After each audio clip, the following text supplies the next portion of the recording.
Menarik hadirin sekalian, dalam kajian di kitab-kitab dunia dan akhirah, ad-dunya wal akhirah, itu kalau dihitung jumlah ayatnya dalam Al-Quran, jadi kalimat ad-dunya dan kalimat al-akhirah dalam Al-Quran itu menurut mereka yang ahli mengamati jumlahnya sama, jumlahnya 115 ayat. Kalau disimpulkan secara umum, berarti kita sekalian diberi pelajaran oleh Allah untuk menyeimbangkan antara kehidupan dunia dan kehidupan akhirat. Bagi bapak-bapak yang sudah melaksanakan ibadah haji atau umroh di Baitullah, di Ka'bah, kalau sedang tawaf, ya, sedang tawaf mengelilingi Ka'bah 7 kali, setiap akan mengakhiri putarannya mulai 1 sampai 7 diharuskan untuk membaca doa sapu jagat. Jadi mulai Hajar Aswad putar itu membaca tasbih, membaca tahlil tahmid, subhanallah, alhamdulillah, wala ilaha illallah, wallahu akbar, sampai pada pojok yang ketiga, pada rukun yang ketiga, menjelang pojok yang keempat balik akhirnya, diperintahkan untuk melafadzkan kalimat doa sapu jagat. Rabbana atina fid dunya hasanah wa fil akhirati hasanah wa qina adzabannar. 7 dalam putaran Ka'bah itu bisa dimaknai memang kalimatnya 7, tetapi 7 itu bisa maknanya adalah al-aksar, maknanya adalah aksar, maknanya sangat banyak. Jadi merupakan simbolis, merupakan simbol bagi kita sekalian untuk keliling 7 kali, maknanya adalah keliling yang banyak. Dan salah satu kalimat atau doa yang kita baca pada saat keliling Ka'bah itu adalah Rabbana atina fid dunya hasanah wa fil akhirati hasanah wa qina adzabannar. Minta kepada Allah supaya diberi kehidupan yang hasanah fit dunya, di atas dunia ini, wal akhirah, dan besok di akhirat. Jadi idealnya memang seperti itu kita semua kaum muslimin, bahwa kita bisa mendapatkan kehidupan yang hasanah di atas dunia ini dan besok di akhirat. Dalam kenyataannya kaum muslimin, para jamaah, ketika kita memandang dunia ini, tidak semua orang bisa menempatkan posisi yang kehidupan yang seimbang seperti itu. Ada orang yang menghadapi dunia ini seperti sudah segala-galanya, dan bahkan ada orang yang kehidupan setelah dunia ini sebenarnya tidak ada. Sebenarnya dunia ini adalah yang pertama dan yang terakhir, tidak percaya dengan kehidupan akhirat. Sehingga mumpung masih hidup di dunia, ya sudah dinikmati dengan senikmat-nikmatnya, dengan sebebas-bebasnya. Ada yang memandang bahwa agama yang membuat aturan kehidupan di atas dunia itu hanyalah racun saja, ya, meracuni orang-orang, mengganggu kebebasan orang untuk hidup seenak-enaknya, sepuas-puasnya di atas dunia ini. Maka di dalam sebuah hadis Rasulullah Muhammad SAW mengingatkan kepada kita, ad-dunya siznul mu'min wa jannatul kafir. Dunia ini adalah penjara bagi orang mukmin dan surga bagi orang kafir. Sijnun artinya penjara itu kan mengakibatkan orang tidak bisa leluasa untuk melakukan sesuatu karena dalam penjara ya. Sehingga kita hidup di atas dunia ini karena dunia itu sijnul mukmin, penjaranya orang mukmin, maka kita tidak leluasa untuk hidup di atas dunia ini. Dibatasi oleh aturan-aturan agama. Mau makan ya ada batasnya. Mau minum ada batasnya. Kita tidak boleh bebas makan dan minum. Makanan yang disediakan Allah Subhanahu wa taala di atas dunia ini begitu sangat banyaknya. Ada pengecualiannya yang tidak boleh kita makan. Minuman juga begitu. Sekian banyaknya minuman dengan berbagai macam model produksinya minuman. Tetapi ada minuman yang pasti diharamkan oleh Allah Subhanahu wa taala. Innama harrama alaikumul maitah waddam walahmul khinjir wa ma uhilla li ghairillah. Makanan yang diharamkan tidak boleh kita sentuh misalnya adalah bangkai, kemudian darah, lahmul khinjir yakni daging babi, wa ma uhilla li ghairillah. Sedangkan minuman yang nyata-nyata tidak diperkenankan oleh Allah Subhanahu wa taala adalah innamal khamru wal maisiru wal ansabu wal azlamu rizsun min amalis syaitan faztanibu. Jadi tidak boleh tidak leluasa kita. Kita berpakaian juga ada aturannya. Cenderungannya orang sekarang kan pakaiannya suka-suka. Saya kadang-kadang ya memperhatikan pakaiannya anak muda. Kita punya celana, kalau bolong itu kan malu ya untuk kita pakai. Tapi sekarang kan enggak, Pak. Celana ini memang sengaja dibolongi. Dengkule dibolongi, pahai dibolongi. Jadi ngetren gitu ya. Kan aneh. Nah, itulah manusia. Wa jannatul kafir, dan dunia itu menjadi surganya orang kafir. Wong namanya surga sudah tidak ada aturan lagi. Mau apa saja ya sudah terserah kan gitu ya.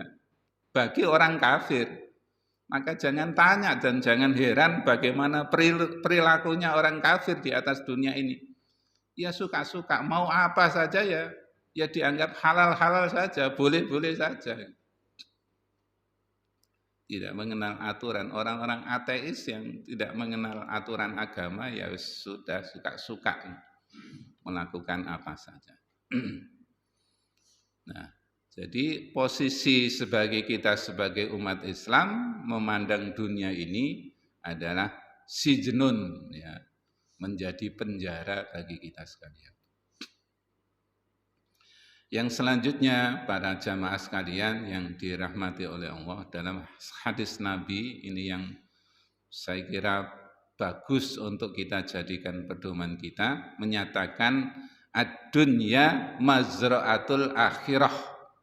Dunia itu adalah ladang bagi kita untuk menanam investasi untuk kepentingan hidup kita besok di akhirat. Jadi kita menanam kebaikan-kebaikan di atas dunia ini. Seluruh tubuh kita ini bisa kita jadikan sebagai alat untuk melakukan investasi kepentingan hidup kita besok di akhirat, dan akan kita panen, ya, akan kita peroleh hasilnya. Bahkan tidak harus menunggu di akhirat, hasilnya juga bisa kita peroleh di atas dunia, lebih-lebih besok di akhirat. Ad-dunya majra'atul akhirah. Mulai dari kepala kita. Kita menggunakan alat kepala kita untuk melakukan kebaikan sungguh sangat banyak sekali. Berpikir dengan pikiran yang bagus, yang positif, berpikir yang konstruktif, nah itu bisa menghasilkan investasi akhirat yang sangat luar biasa. Dengan lisan kita berdoa, berzikir, membaca Al-Quran, membaca sholawat kepada kanjeng Nabi kita Muhammad SAW, semuanya bagian dari investasi kita. Kemudian dengan bagian tubuh kita secara keseluruhan bisa kita lelahkan, bisa kita gunakan untuk beribadah kepada Allah, juga bagian dari investasi kita. Dan seterusnya semuanya sebenarnya bisa kita manfaatkan untuk menanam kebaikan-kebaikan yang bisa kita petik hasilnya di kemudian hari. Sangat merugi apabila kita hidup di atas dunia ini ternyata tidak ada yang kita tanam, tidak ada yang kita investasikan, sehingga ketika kita waktunya memanen, tidak ada yang bisa kita panen karena kita tidak menanam sesuatu. Kalau kita berkaca, bercermin, orang mukmin lain dengan mukmin lainnya itu kan cermin juga ya. Kita bisa bercermin kepada orang-orang yang lain. Kita kadang-kadang iri dengan amal ibadahnya orang lain dalam menanamkan investasinya untuk kehidupan akhirat. Kita ini kadang-kadang belum ada apa-apanya. Apalagi dengan generasi salaf, generasi yang hidup pada zaman awal-awal, Masya Allah kita ini belum ada apa-apanya. Kita kadang-kadang masih sangat sibuk dengan urusan dunia sehingga bisa lupa dengan kehidupan akhirat kita. Maka mumpung umur masih di kandung badan, tidak mengenal usia berapa, kita manfaatkan untuk menanam investasi untuk kepentingan hidup kita di akhirat kelak. Hadirin Bapak Ibu rahimakumullah. Tapi godaan dunia itu begitu sangat dahsyatnya, ya Pak ya. Sinten sing mboten remen kali donya. Hampir semua terbelalak dengan kehidupan dunia. Ada cerita yang bisa kita ambil iktibarnya. Ketika zaman Rasulullah Muhammad SAW awal-awal hijrah ke kota Madinah, Rasulullah itu kan dimusuhi oleh orang-orang kafir Quraisy. Sudah hijrah ke kota Madinah itu masih terus dikejar-kejar dan menjadi target untuk dibunuh. Sehingga beberapa kali terjadi peperangan. Pada saat perang yang pertama Rasulullah menang, ya, meskipun jumlah pasukannya sedikit. Yang bisa kita tarik pelajaran adalah ketika terjadi perang Uhud. Bapak Ibu yang kembali pernah menunaikan ibadah haji ke kota suci Mekah dan Madinah, lihat Bukit Uhud itu kan tidak terlalu tinggi, hadirin sekalian.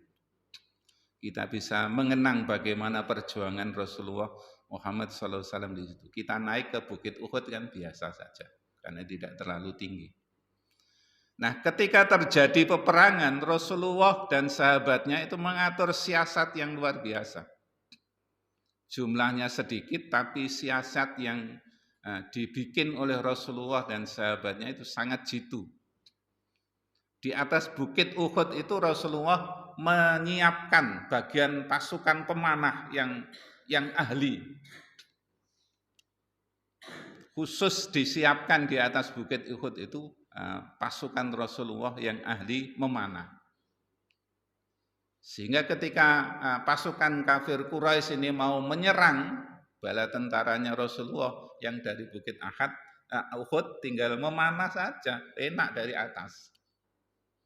Sehingga pasukan kafir Quraisy pontang-panting dan bisa dianggap oleh pasukan yang lain itu seolah-olah sudah menang karena pasukan kafir Quraisy sudah pontang-panting. Mereka meninggalkan harta bendanya di situ.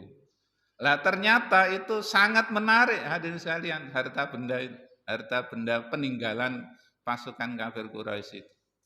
Belum selesai perang, pasukan pemanah yang ada di atas ini tergiur dengan harta benda peninggalan perang itu. Maka sebagian mereka turun ke gelanggang peperangan untuk mengambil harta benda.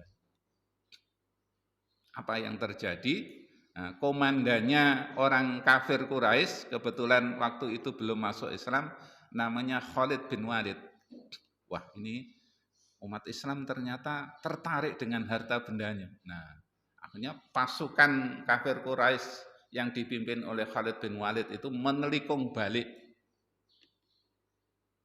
Akhirnya hampir-hampir hancurlah pasukan orang-orang Islam pada saat itu, hanya karena perlindungan Allah Subhanahu wa taala saja masih bisa diselamatkan, tidak kalah total oleh pasukannya kafir Quraisy.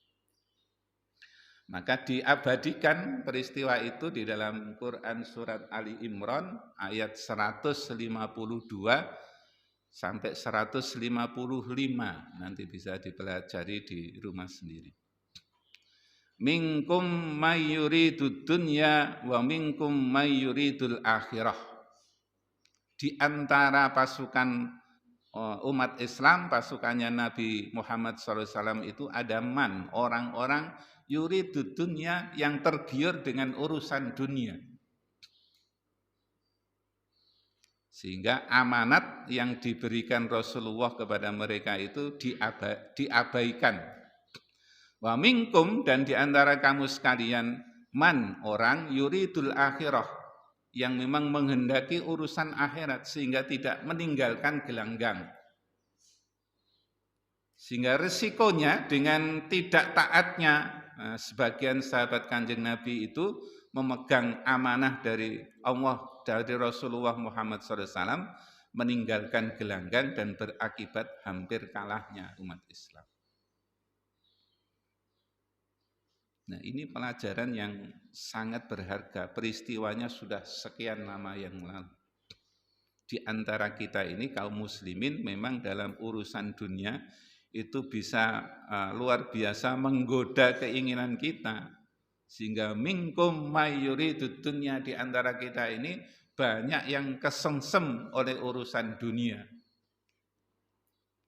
Kita sekalian tentu keinginannya adalah minkum mayyuridul akhirah, orang-orang yang masih memprioritaskan untuk urusan akhirat. Syukur-syukur ya seperti awal tadi, minhum may yaqulu rabbana atina fid dunya hasanah wa fil akhirati hasanah wa qina adzabannar, bisa hidup yang hasanah fid dunya wal akhirah. Hadirin Bapak Ibu yang dirahmati oleh Allah. Ada ayat yang saya kira kita semua hafal karena populernya ayat ini. Ini sebenarnya ayat yang kandungannya itu dilatar belakangi sebuah sejarah, ditenggelamkannya Korun ke dalam perut bumi. Ya. Sehingga kita sekalian adik-adik kalau menemukan harta benda yang tidak jelas pemiliknya siapa, gampangannya kita menyebut harta Korun. Nah, saking katai. Untuk mengusung kunci gudangnya saja itu diperlukan pasukan khusus untuk menggotong kuncinya. Ya. Kita bayangkan kira-kira gudangnya itu sangat banyak sekali.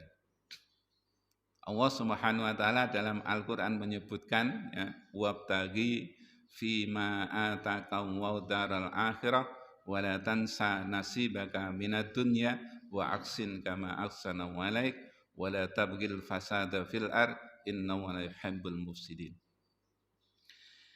Dalam kitab tafsir dijelaskan ayat ini sebagian adalah dijelaskan bahwa ayat ini adalah nasihat Nabi Musa alaihissalam kepada Qarun karena hartanya yang sangat banyak itu.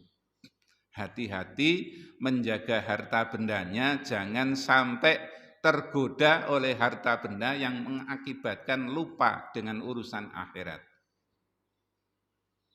Bahkan dalam ayat ini jelas ya, kalau kita gunakan sebagai dasar kehidupan kita, hidup itu yang paling pokok adalah memprioritaskan kehidupan akhirat.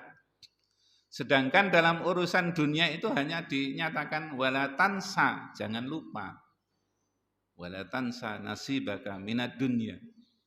Jangan lupa dengan urusan akhirat. Sebab kalau hanya melulu kehidupan akhirat saja, melupakan urusan dunia juga tidak bagus. Sehingga dalam pandangan Islam itu tidak ekstrim kanan, tidak ekstrim kiri, kalau bisa adalah ada di tengah-tengah. Dunia tidak kita lupakan. Tapi kan ternyata Qarun itu melupakan nasihatnya Nabi Musa. Sehingga akhirnya harta bendanya mengakibatkan sudah menganggap segala-galanya, lupa dengan kewajibannya beribadah kepada Allah Subhanahu wa taala. Akhirnya ditenggelamkanlah Qarun ke perut bumi dengan seluruh harta bendanya. Dan bagi Allah itu sangat mudah sekali. Banyak hadirin sekalian contoh-contoh konkret yang seperti ini kalau kita dengar cerita-cerita di sekitar kita, orang sudah sedemikian rupa tergiur dengan kehidupan dunianya sehingga lupa, dan karena lupa akhirnya dia mati dalam keadaan sangat merugi, harta bendanya tidak menjadi bagian untuk beribadah kepada Allah Subhanahu wa taala. Nah, hadirin sekalian, ada sebagai penutup ada ini ya, Pak. Ada ungkapan, tapi sebagian orang menyebut ini adalah sebagai hadis. Cuma oleh ahli hadis itu dicari riwayatnya, perawinya itu tidak jelas. Sehingga dianggap ini bukan sebuah hadis, tetapi bagus untuk menjadi bagian dari renungan kita sekalian. Saya bacakan. Sayati alan nasi zamanun. Akan datang suatu zaman bagi kita sekalian ini. Apakah sekarang ini sudah terjadi atau belum, tapi sepertinya sudah terjadi. Lebih-lebih pada masa yang akan datang tambah lebih hebat lagi. Sayati alan nasi zamanun. Akan datang suatu zaman kepada manusia. Yuhibbunal khamsa wa yansaunal khamsa. Terlalu cinta dengan 5 perkara. Saking cintanya terhadap 5 perkara, akhirnya lupa dengan 5 perkara pula. Yang pertama adalah yuhibbunad dunya, terlalu cinta dengan urusan dunia, wa yansaunal akhirah, lupa dengan urusan akhirat. Kasusnya Qarun tadi, ya, pasukannya umat Islam padahal perintah dari Rasulullah Muhammad SAW dan kasus perang Uhud tadi, ya, cinta kepada dunia, lupa dengan kehidupan akhirat. Nah, kita hadirin sekalian ya boleh menikmati kehidupan dunia ini, tetapi jangan sampai melupakan kehidupan akhiratnya. Yuhibbunal hayah wa yansaunal maut. Terlalu cinta kepada kehidupan, lupa kepada mati. Pada suatu saat kematian itu pasti akan datang kepada kita sekalian. Ayat yang di awal tadi kita baca menjelaskan soal itu, hadirin ya. Kullu nafsin dha'iqatul maut wa innama tuwaffawna ujurakum yaumal qiyamah faman zuhziha 'anil nar wa udkhilal jannata faqad faza wa mal hayatud dunya illa mataul ghurur. Kullu nafsin dha'iqatul maut, setiap manusia itu pasti akan mati. Nah, maka kita tidak boleh melupakan tentang datangnya kematian itu, terlalu cinta dengan urusan kehidupan. Yang ketiga, yuhibbunal qusur wa yansawnal kubur. Terlalu cinta dengan kenikmatan dunia, dengan bangunan-bangunan rumah, gedung, fasilitas yang lain yang sangat megah, kemudian lupa terhadap kubur. Bahwa akhirnya masa depan kita itu ya di kuburan itu. Nah, ini ada adab, ya, ada tata krama kalau kita menghantarkan jenazah ke kuburan. Setelah dikubur mayit itu, orang-orang pada pulang, kita ini dianjurkan untuk menghadap di tempat kuburan itu, kemudian memanfaatkan 5 jari tangan kita ini untuk mengusap kuburan. Dan ini jarang dilakukan. Diusap dari posisi kepala sampai ke bawah. Diusap ke atas sampai ke bawah dengan menyatakan kita semua ini diciptakan dari tanah. Kemudian belahan yang kedua, kita akan dikembalikan ke dalam dunia ini. Terus usapan yang ketiga, kita akan dibangkitkan kembali dari tanah ini. Ini jarang kita lakukan. Saya sendiri tidak terlalu sering mengamalkan ayat ini ya. Kadang-kadang saja ya, kadang-kadang. Biasanya begitu setelah didoani kita langsung buyar ya. Jadi begitu. Sehingga kita tidak terlalu cinta dengan berbagai macam kemegahan di atas dunia ini, kemudian lupa kepada masa depan kita. Yang keempat, yuhibbunal mal wa yansawnal hisab. Terlalu cinta kepada harta benda, lupa bahwa harta benda itu besok semuanya akan dihisab oleh Allah Subhanahu wa taala. Sehingga digambarkan bahwa besok yang masuk surga duluan itu adalah orang-orang yang fakir miskin. Sedangkan orang-orang yang kaya masuk surganya, kalau masuk surga itu belakangan. Kenapa begitu? Karena hisabnya kan, nek miskin kan tidak terlalu banyak yang dihisab kan dia. Nek wong sing sugih duwike dipelentengi. Di dunia wis diawasi oleh aparat-aparat penegak, besok di akhirat tambah lebih hebat lagi. Sehingga doanya Nabi Muhammad SAW itu luar biasa. Saya tidak berani berdoa seperti doanya Kanjeng Nabi ini. Ya Allah, ahyini miskinan.